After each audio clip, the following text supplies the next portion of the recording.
ആന്ധ്രയിൽ നേരമിരട്ടി വെളുത്തപ്പോഴാണ് ചന്ദ്രബാബു നായിഡുവും തെലുങ്കുദേശം പാർട്ടി എന്ന TDPയും അധികാരം പിടിച്ചത്. അഴിമതി ആരോപണങ്ങളെ തുടർന്ന് ജയിലിലും വീട്ടുതടങ്കലിലും ഒക്കെയായി കഴിഞ്ഞുകൂടിയ ചന്ദ്രബാബു നായിഡു ഇന്ന് ആ സംസ്ഥാനത്തെ മുഖ്യമന്ത്രിയാണ്. മാത്രമല്ല കേന്ദ്ര സർക്കാരിനെ താങ്ങി നിർത്തുന്ന NDA ഘടകകക്ഷിയിലെ തന്നെ സുപ്രധാന നേതാവ് കൂടിയാണ് നായിഡു.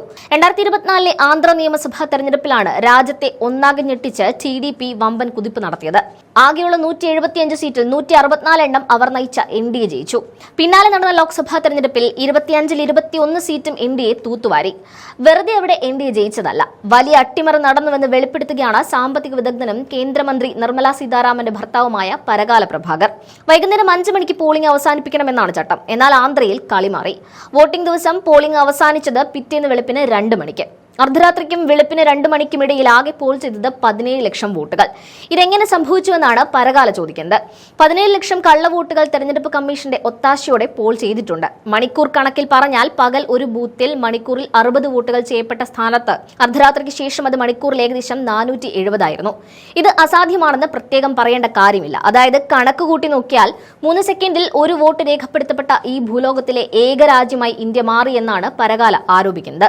അതുമാത്രമല്ല മറ്റു ചില കാര്യങ്ങൾ കൂടി അദ്ദേഹം പറയുന്നുണ്ട്. 2024 ലോക്സഭാ തെരഞ്ഞെടുപ്പിന് തൊട്ടു മുൻപ് വരെയുള്ള നരേന്ദ്രമോദിയെ പറ്റി നായിഡുവിന്റെ അഭിപ്രായം നമുക്കറിയാം. ഇന്ത്യൻ പ്രധാനമന്ത്രി നരേന്ദ്രമോദി വെറും വൃത്തികെട്ടവനാണെന്നും ഭൂലോക തരികിടയാണെന്നും ഭീകരനാണെന്നുമെല്ലാം ആന്ധ്ര മുഴുവൻ നടന്ന് നായിഡു പറഞ്ഞിരുന്നു. എന്നാൽ 2024 ലോക്സഭാ തെരഞ്ഞെടുപ്പ് വന്നതോടെ ഇരുവരും കട്ടച്ചങ്കുകളായി മാറുന്നതും നമ്മൾ കണ്ടു. ഒറ്റ ദിവസത്തെ ചർച്ച കൊണ്ട് ഈ രണ്ട് നേതാക്കന്മാരുടെയും പാർട്ടികൾ ഒരു മുന്നണിയിൽ മത്സരിക്കുന്നു. അധികാരത്തിൽ നിന്ന് പുറത്തായ മോദിയെ നായിഡുവിന്റെ TDP താങ്ങി നിർത്തുന്നു. ആ താങ്ങി നിർത്തൽ ആന്ധ്രയിലെ മുകളിൽ പറഞ്ഞ താങ്ങലിനുള്ള പ്രത്യുപകാരമായിരുന്നുവെന്ന് പരകാല അടിവരയിട്ട് പറയുന്നുണ്ട്. ചുരുക്കി പറഞ്ഞാൽ BJPയും തെരഞ്ഞെടുപ്പ് കമ്മീഷനും തമ്മിലുള്ള ഒത്തുകളിയിലൂടെയാണ് നായിഡു ആന്ധ്രയുടെ ഭരണം പിടിച്ചതെന്നാണ് പരകാല ആക്ഷേപിക്കുന്നത്. കേന്ദ്രത്തിൽ അധികാരത്തിൽ വന്നാൽ ആന്ധ്രയെ പൊന്നുകൊണ്ട് മൂടാമെന്നാണ് BJPക്കാർ അന്ന് പറഞ്ഞത്. എന്നാൽ ഒന്നും സംഭവിച്ചില്ലെന്ന് മാത്രമല്ല, ബീഹാറിന് കേന്ദ്ര സർക്കാർ വാരിക്കോരി പലതും നൽകുകയും ചെയ്തു. കേന്ദ്ര സർക്കാരിലെ മന്ത്രിമാരെ കണ്ട് പരിഭവം പറയാൻ ചന്ദ്രബാബു നായിഡു ഡൽഹിയിൽ തമ്പടിച്ചതും രാജ്യം കണ്ടു. നേരത്തെ ഡൽഹിയിലെത്തിയ നായിഡു ധനകാര്യമന്ത്രി നിർമ്മലാ സീതാരാമനെ കണ്ട് സാമ്പത്തികമായി ആന്ധ്രയുടെ ഗതികേട് വിവരിച്ചു. പിന്നാലെ പ്രതിരോധ മന്ത്രി രാജ്നാഥ് സിംഗിനെ കണ്ട് ചില പ്രതിരോധ സ്ഥാപനങ്ങൾ ആന്ധ്രയ്ക്ക് അനുവദിക്കണമെന്ന് ആവശ്യപ്പെടുന്നുണ്ട്. അതേസമയം പ്രധാനമന്ത്രി മോദിയെയും അമിത്ഷായെയും കാണാതെയാണ് നായിഡു അന്ന് തിരിച്ച് ആന്ധ്രയ്ക്ക് മടങ്ങിയത്. വൈകാതെ ഡൽഹിയിൽ തിരിച്ചെത്തി മോദിയെ നേരിട്ട് കണ്ട് ആന്ധ്രയുടെ ചില ആവശ്യങ്ങൾ അറിയിക്കുവാനും നായിഡു പദ്ധതിയിടുന്നുണ്ട്. 1965 5ാം ധനകാര്യ കമ്മീഷന്റെ ശുപാർശകളുടെ അടിസ്ഥാനത്തിൽ നിലവിൽ വന്ന പ്രത്യേക വിഭാഗ പദവി ആന്ധ്രയ്ക്ക് നൽകണമെന്നും മുഖ്യമന്ത്രി ചന്ദ്രബാബു നായിഡു ആവശ്യപ്പെടുന്നുണ്ട്.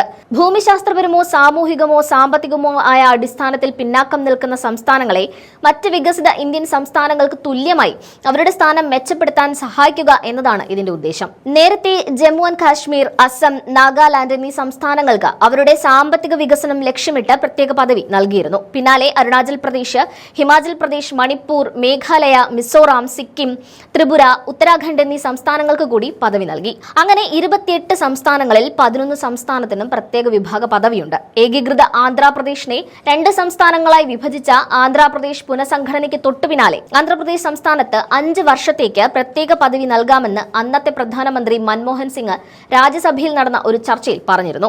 ഇതിനെ BJP നേതാവ് M വെങ്കയ്യ നായിഡു അഭിനന്ദിക്കുകയും പിന്തുണയ്ക്കുകയും ചെയ്തതാണ്. എന്നാൽ പ്രധാനമന്ത്രി നരേന്ദ്രമോദിയുടെ കീഴിൽ NDA സർക്കാർ ഭരണത്തിൽ എത്തിയതോടെ ഈ ആവശ്യവും തഴയപ്പെടുകയായിരുന്നു. BJP അവഗണനയിൽ പ്രതിഷേധിച്ച് കേന്ദ്ര സർക്കാരിനുള്ള പിന്തുണ പിൻവലിക്കണമെന്ന് TDPയിലെ ചില ഉന്നത നേതാക്കൾ ചന്ദ്രബാബു നായിഡുവിനോട് ആവശ്യപ്പെട്ടതായുള്ള റിപ്പോർട്ടുകളും ആന്ധ്രയിൽ നിന്ന് പുറത്തുവരുന്നുണ്ട്.